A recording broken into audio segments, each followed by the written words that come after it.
good morning, good morning. It is, what the hell is it? Today's Saturday, June 30th, 2018, and my rent is due, so I gotta pay that today.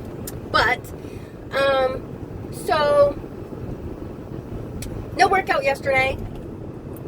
I had a couple things to talk about today. So, no workout yesterday. Oh, my son sat in this chair and, messed up my settings. Went home and what did we do? We went and had Subway for dinner. I watched TV, and that's about it. So, something happened this morning. Something funny. It's not bad. So I'm in the shower, and I wear contacts and glasses.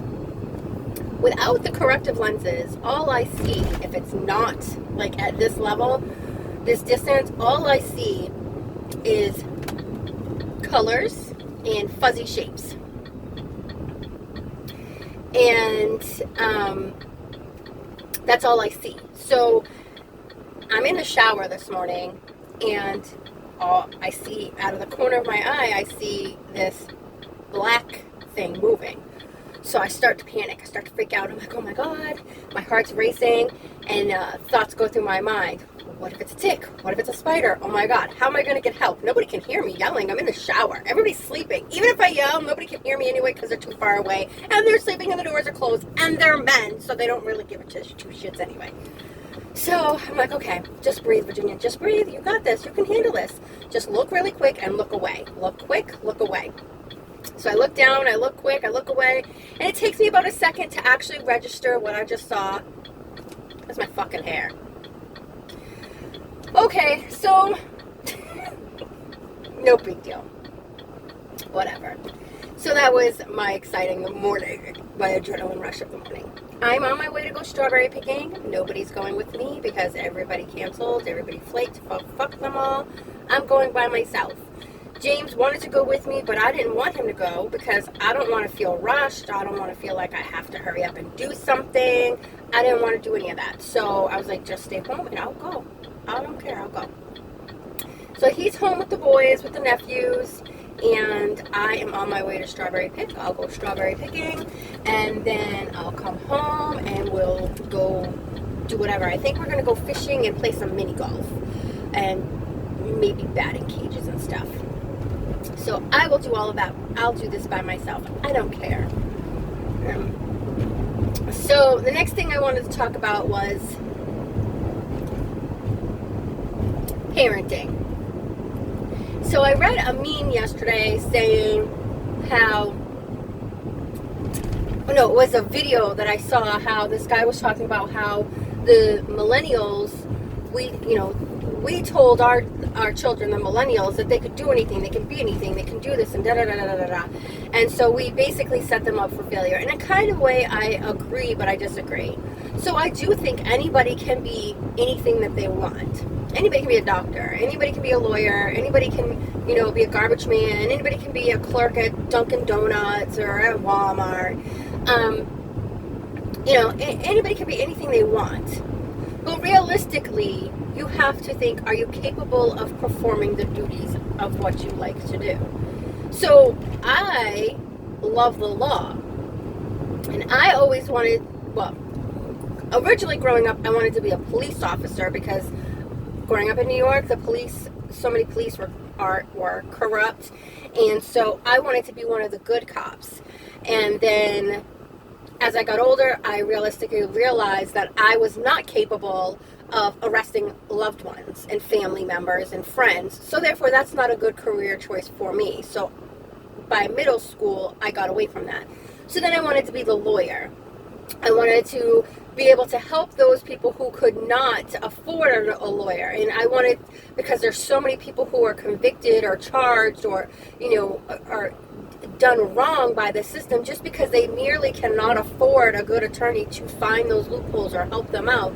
So they take deals that essentially they probably should not, or maybe they should be getting a better deal than what they get if they had a lawyer that actually cared about them instead of cared about being paid. And that was my goal up until I had babies. And even after I had babies, that was my goal.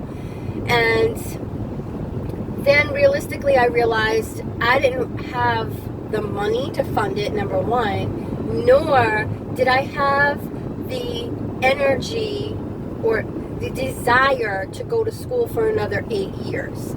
I just didn't have that. So I became a paralegal. And then I did that, and I love being a paralegal. And though I have not been a paralegal for a couple of years, not anything due to my own choice, it's just hard, fresh and hard to get into in this area. I wish I could, and I would go back into being a paralegal if I was able to do it seamlessly without going back to school to learn the rules and the regulations. With that being said, I really believe anybody can be anything, but you have to be realistic of your capabilities and your financial expectation, where you are in your life. So like my sons wanted to play in the NFL. Absolutely, anybody can play in the NFL if you have the skills and the desire to do so. But if you're not willing to put in the work to achieve that greatness, you're not going to do it. And I think that's where I, as mom, messed up. I, as mom, allowed my children to think that they were capable of doing whatever they wanted. And instead of showing them and letting them achieve it on their own, I set them up for it. And therefore, they felt they were entitled to those gains instead of actually working for those gains. That was my downfall. Sorry, I had to go to the ATM machine. That was my downfall. So I really think that, realistically, to get into the NFL is like a million to none. But, my kids could be anything. Like my son Michael wanted to be a veterinarian. Absolutely. You can be a veterinarian, but you have to want to work to be that veterinarian. So that means you have to put in that work. You have to go to school for those 8 years. You have to work hard. You have to have great grades. If you're not willing to put in that work, then you can't do that. And the difference between Michael and Kevin is that I let Michael do all of the work, where with Kevin, I contacted the colleges, I submitted his applications, I did his FAFSA for him, I reached out to everything, I scheduled everything, I got everything done, which ultimately set him up for failure when it came time to actually execute what was expected, because he had not prepared himself by doing all the legwork. So therefore, it was too much expectations out the gate. And that's where I failed him. Now, at the same time, it is something that he wanted. If he really wanted it, he should have done it regardless. If it was too hard or complicated, he should have done it on his own. But I am to blame as well. We both are to blame, and yes, I am to blame as well, because I should have allowed him to do those things in order to be successful. Where with Michael, I am making him do that. Yes, I do hound him to make sure he stays on top of like the deadlines and doing all of that stuff. I do that, but he's the one contacting these teachers. He's the one contacting the financial aid advisor and the housing, and he's the one, not mom. Mom is just saying, hey, this is an option. This is what you should be doing. Hey, if you have questions, you need to reach out to this person so that way they can help you answer these questions. This is the difference, because I learned with Junior that that's what I did wrong. And with Michael, I'm making him actually earn what he's doing. And I think that's where we fail our children as parents, is by forcing them, but by doing everything for them. And the reason why I did everything for Kevin was because there was nobody there to help me, nobody there to give me the advice, nobody to push me, nobody to encourage me, none of that. So I was hoping that by me doing for him what nobody did for me would help him be successful. Well, that wasn't the case. He's successful as being a great dad. He's a great partner. He has some issues, but everybody does. But he's a wonderful person, and he's my child, and I love him, and I'll always be there for him and support him regardless. But that's where I messed up as a parent, is by not allowing them to fall on their own. I always was the cushion and did everything. So now I have two different children. I have one who, in a crisis, expects mom to come in, swoop in, and fix it every single time, because that's what she did his whole entire life. And then I have the other who only comes to mom when he has absolutely no answers and nowhere to go and nothing else to do, and he feels like he's a failure. I don't really like that, because you never want your child to feel like a failure. But I know in order for him to be a successful individual and a productive citizen of society, that's what he has to do. He has to learn the failure in order to be successful. And it only makes him a better person. So this is a perfect example. Michael is my baby. Kevin is my first, so my first of everything. So I have two totally different experiences, and I literally do not have a favorite, because I truly love them both the same, but differently.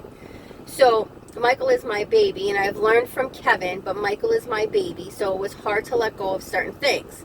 It was hard to let go of Kevin as well. Don't think that it wasn't, because, the whole girlfriend, Kevin is my first child. So letting go, as I'm saying, was not easy, because I did everything for Kevin. With Michael, letting go was not easy, but I learned with Kevin that I had no choice but to let go, so I let go. And that's the difference that children need to realize with their parents when they think that one favors the other. It's not that I favored Kevin more than Michael, and that's why Kevin got all of these benefits that Michael didn't get. It's that I learned that I had to let go with Kevin in order for him to succeed, and so I did that with Michael. It's not that I slacked off as a parent for the second child at all. That's not the case. So Michael got a job earlier than Kevin, because I forced Michael to get a job earlier than Kevin. I instilled in Michael that if he wanted things, he had to buy them himself. Where with Kevin, I bought them for him. So he didn't get a job until his senior year in high school. Michael has been working since middle school. Now, Michael did not like the job that he had. He had a job working at Wendy's. He did not like it. And I always told him he needed to, try other things. He needed to expand. The only way you're going to know if you like something is if you try it. And if you don't try it, then you don't know if you're going to be good at it. You don't know if you like it or not. You have no experience. So you have to try it. What's the worst that happens? You don't like it? Or you fail at it? I mean, it's not a big deal. You brush yourself off and you move on. So Michael went to Wendy's. With my encouragement, Michael went to Kohl's. Now, Michael liked Kohl's better than Wendy's, but he wasn't overly thrilled about it. Michael then went to a telemarketing place. Michael liked the money from the telemarketing place, but he didn't like the job of what the telemarketing place was doing. So now you know that you don't want to do fast food.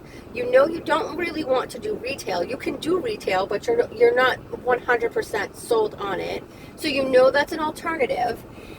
You know you like the money of telemarketing, but you don't really like sales. You're not a real salesperson, and you're not really big on the phone. So you know you like that money. So now you need to go from there. And I told him, you need to expand. Now you know you like some of your likes and your dislikes, and so you need to expand from there. So he decided to apply to the city to work as a summer maintenance guy. So he likes being outdoors, he likes working with the machines, but he knows it's not something that he wants to do every single day for the rest of his life. He doesn't want to be out in the winter. He doesn't want to do all of that. So, but he likes it as a part-time job, a temporary job. So he knows that he can do that as a part-time temp. So Now he knows this about himself. So he's going to go to this college and he's going to see if he really is into the radiology part. Now, he's not big on academics. He's not big on that at all. So that's why this is a 2-year program. This would be perfect for him. And a lot of it is hands-on. The initial stages are not hands-on. But, toward the middle part is more hands-on. So I have told him over and over and over and over and over again that once you get to the college, you may actually decide that this is not what you want to do. You may decide on a totally different career path because you'll be exposed to other people and other programs that may be more enticing to you that we don't even know about. You never, ever know. And there's nothing wrong with that. You can change your major 20 times if you want. That's perfectly fine, because in the beginning, you're just learning what it is that you like and what you want to do. There's no way, everybody doesn't come out of high school knowing exactly what it is that they want to do. If it was up to what many people change their majors, and if it was up to like my path, originally I would have started out as a police officer, and then I would have gone to a paralegal, and then like there were parts where I wanted to be a counselor.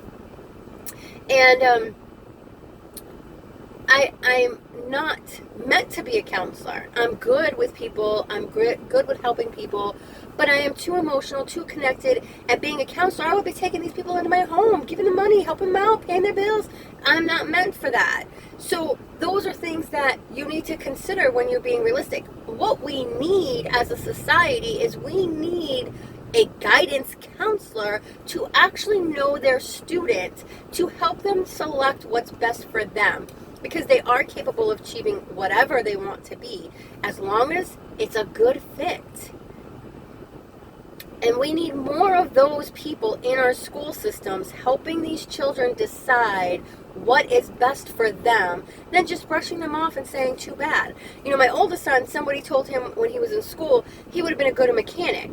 The kid takes shit apart and has leftover parts. How the hell is that a good mechanic?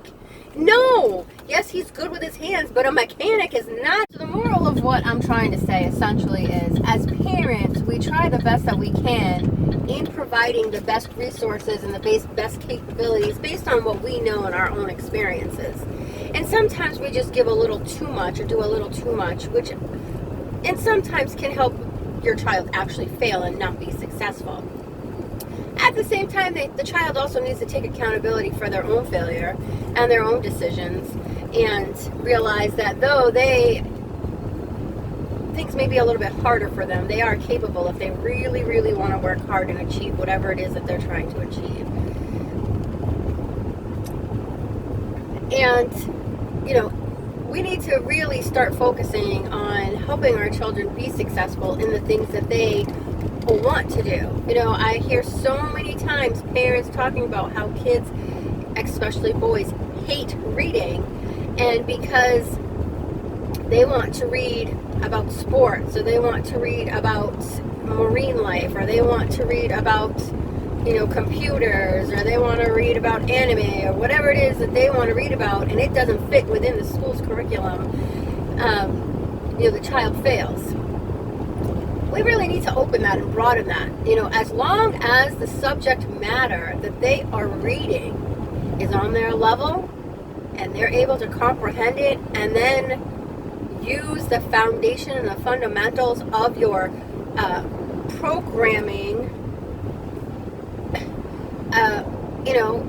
then adjust it and make that work for that child. Because not every single person can fit in your box. Not every person can fit in your circle. Not every person can fit in your oval. You can change the shape of whatever the requirement is, but you're going to have individuals who are not capable of fitting in that shape. So if you make that shape flexible, you'll have more people who are successful. So, you know what I say, the best investment you can make is an investment in you. What are you investing in you today? I know my rant has been pretty long today, but I think it was important, and I also gave a funny story of my shower experience. But I really think that, we all can really, I mean, we can't all be doctors. We can't all be millionaires. You know, some people have to be housekeepers, and some people have to be trash people, and some people need to, you know, we need that in our society. Not everybody can be millionaires. You have to be what you are good at and be successful at what's good for you. And what's good for you is not good for me all the time. So that's all I'm saying. So today I'm picking strawberries because the season is almost over. This is the last week. So I'm either going to do it or I'm not. So I'm going to do it. I don't care if I'm doing it by myself. I don't know who's calling me. The first video was interrupted and now somebody else is calling me. I don't want to be bothered with anybody. Fuck you all right now. That's where I'm at. I'm going to strawberry pick. And then I'm going home and we're going to go fishing and I think we're going mini golfing. So whatevs. Oh, so the other thing I wanted to talk about. So I'm thinking about myself today, and I'm going through the past couple days, going through some of the stuff that I've posted online. And you ever notice how when you become friends with somebody and you're friends with them and you're with them a whole lot, or you're in a relationship and you're with them a whole lot, some of their vocabulary starts to brush off on you? Well, you know, I was like, the other day, I'm typing something and I'm like, yo, did you see how dope that was? And I went, what the hell? That's not me talking. That's my husband. What the hell am I doing? And then I realized I've picked up a lot of what he says. It's a Reynolds rap. It's a rap. Yo, dope.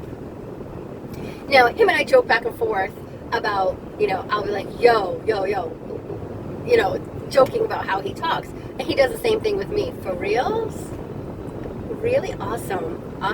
So he jokes with me too. But I noticed that happens quite a bit. When you hang out with somebody for a long time, or you hang out with them a lot, their vocabulary, their actions, their body demeanor, all of that starts to rub off on you, and you start picking up their traits and their little things that they do. Sometimes it's bad, sometimes it's good. I didn't pick anything bad up. But like, I'm like, so now what do I use instead of yo? Like, I'm so used to now what do I say? You know, how do I replace that word yo with something? What did I use before yo? Like, what did I say? What did I say before dope? Like, awesome. But that kind of sounds corny and stuck-up-ish. What was I saying? I don't even know. So check it out next time you're out and about and you're hanging out with your friends. See what they say and see if you say them. And what did you say before you hung out with them? All right, guys. I'm done for today. I'm almost at the strawberry place. I'm done ranting. Have a great day. Bye-bye.